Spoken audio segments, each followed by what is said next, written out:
J.K. Rowling, Harry Potter and the Philosopher's Stone. One Day 10 Minutes Harry Potter, Part 2. Let's get started. So I suppose so, said Mr. Dursley stiffly. What's his name again? Howard, isn't it? Harry, nasty. Come on, name, if you ask me. Oh, yes. Common name, if you ask me. Oh, yes, said Mr. Dursley. He started thinking horribly. Yes, I quite agree. He didn't say another word on the subject as they went upstairs. They went upstairs to bed. While Mrs. Dursley was in the bathroom, Mr. Dursley crept to the bedroom window and peered down to the front garden. The cat was still there. It was staring down the private drive as though it was waiting for something. Was it imagining things? Could all this have anything to do with the Potters?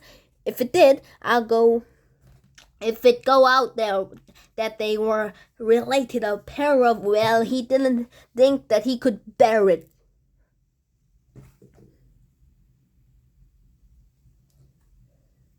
So, why is blood? Okay, so,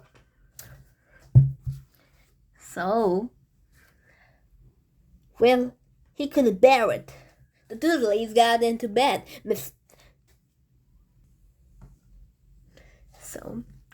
He didn't think of could bear it.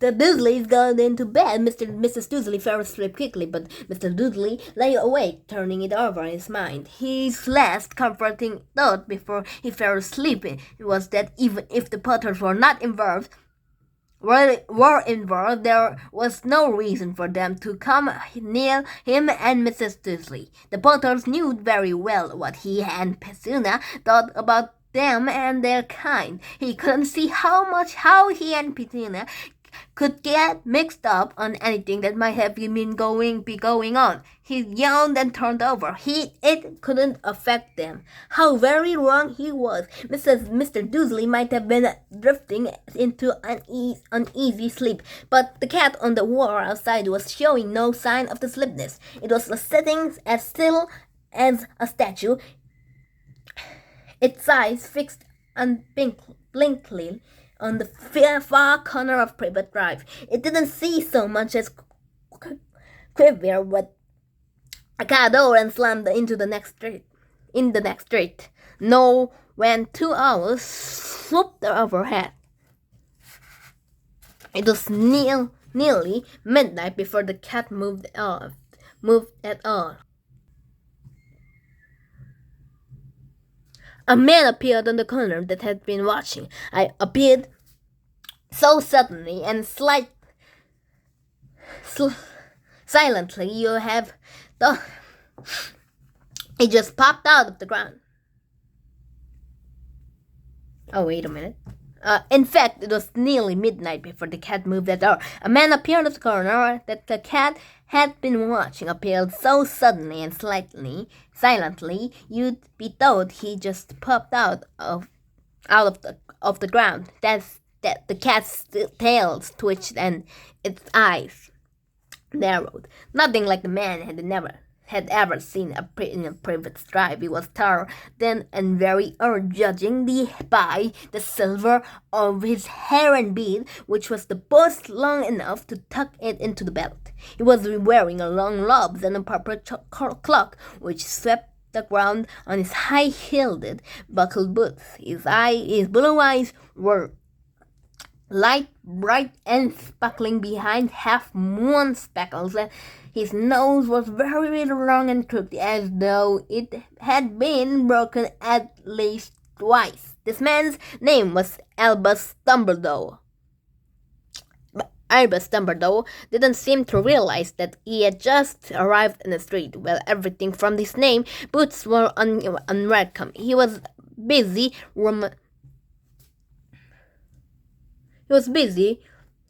remagning in his clock, looking for something, but he didn't seem to realize he was being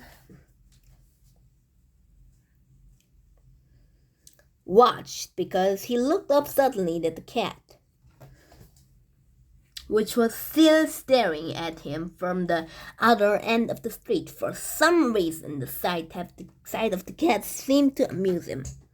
He chunked and muttered, "I should have known." He had found what he was looking for in his inside pocket. It seemed to be a silver cigarette lighter. He flicked it open, held it up in the air, and clicked it. The nearest street lamp went out with a little pop. He clinked it again. The next lamp flickered into darkness. 12 times he clicked the pot outer until the only lights left in the whole street were two tiny pinpricks in the distance, which were the eyes the cat watching him. If anyone looked out of their window now, even beady eyes were Mr. Stoosley, they wouldn't be able to see anything that was happening down in the pavement. Dumbledore slipped the put outer back inside his cloak and set off down the street towards number 4, where he sat down on the wall and next to the cat. He didn't look at it, but after a moment he spoke to it. "Fancy seeing you here, Miss Professor McGonagall." He turned to smile at the tabby, but it had gone. Instead, he was smiling at a rather severe-looking woman who was wearing a square glasses exactly the shape of markings that the cat had around its eyes. She, too, was wearing a cloak, an emerald one. Her black hair was drawn into a tight bun. She looked distinctly ruffled.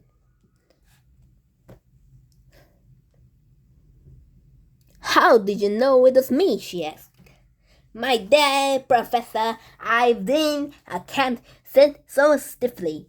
You'd be stiff if you'd been sitting on the brick wall all day," said Professor McGonagall. "All day, when you could have been celebrating. I must have passed the Dublin Feast and the party on my way home." Professor McGonagall sniffed angrily. "Oh, yes, everyone's celebrating a light," she said impatiently. "You'd think they'd be more careful, but no, even muggles have noticed something's going on. It was on the news." She jerked her head back at the Dursley's dark living room window. "I heard it. Folks always shooting." I guess if you just do it like that, I gotta see actually with this because.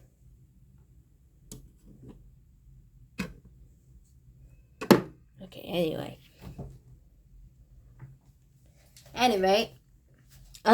Okay. Shooting stars, well, they're not completely stupid. They were bound to notice something. Shooting stars sound and can't. I bet that was Daedalus Diggle. He had never had much sense. You can't blame them, said Dumbledore gently. We've had a precious little to celebrate for 11 years. "I know that," said Professor McGonagall irritably. "But that's no reason to lose our heads. People are being downright. That's no reason to lose our heads. Are downright careless. Out on their streets in broad daylight, not even dressed in muggle clothes, sweeping rumors." She threw a sharp sideway glance at the Dumbledore, as though hoping he was going to tell her something, but he didn't. So she went on. "A fine thing it would be if, on the very day who seems to have disappeared at last, the Muggles had found it as her. I suppose he really has gone, Dumbledore." "It certainly seems so," said the Dumbledore. "We have much to be thankful of. Would you care of the sherbet ramen?" "What?" "A sherbet ramen. The kind of muggle sweet I'm a little fond of." "No, thank you," said Professor McGonagall coldly, as though she didn't think this was a moment for sherbet ramen. "That's as I say, Even if you know who has gone, my dear professor, surely sensible person like yourself can call him by his name. All this, you know who nonsense. For 11 years I have been trying to persuade people to call him by my proper name, Voldemort. Professor McNaggle, finished Dumbledore, who was sticking to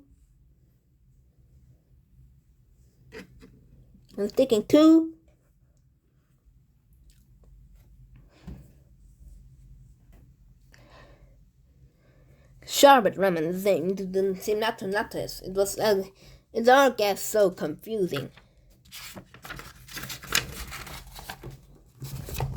If we keep saying, you know who, I have never seen any reason to be frightened saying Voldemort's name.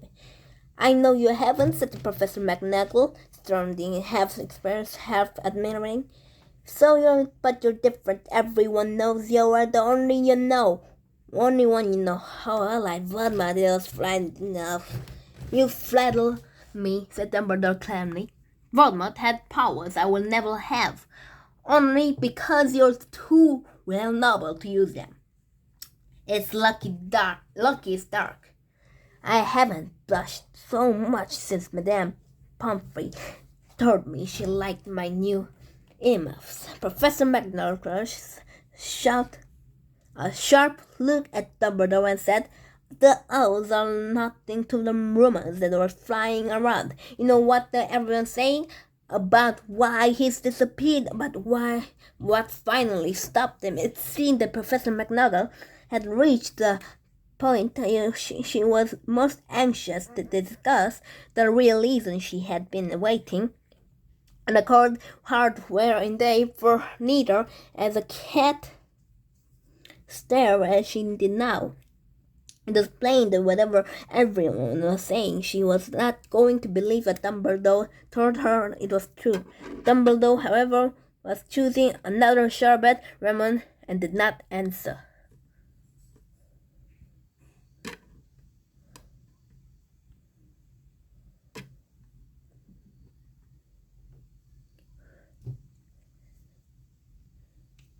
So, what they were saying, Shipperson, is that last night Voldemort turned up to the Godric's Hollow.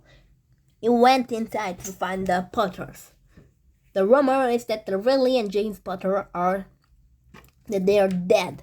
Dumbledore blowed his head. Professor McNagall gasped.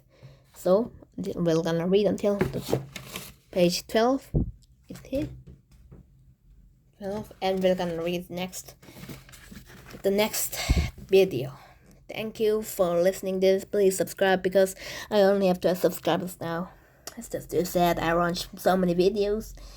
I did so much work about this, but I just only have 12 subscribers. And that's just my nephew or like my friends or like my families or like that. So please subscribe. Thank you. If you subscribe, have a pleasant day. And see ya on the next video, bro. Guys, dude.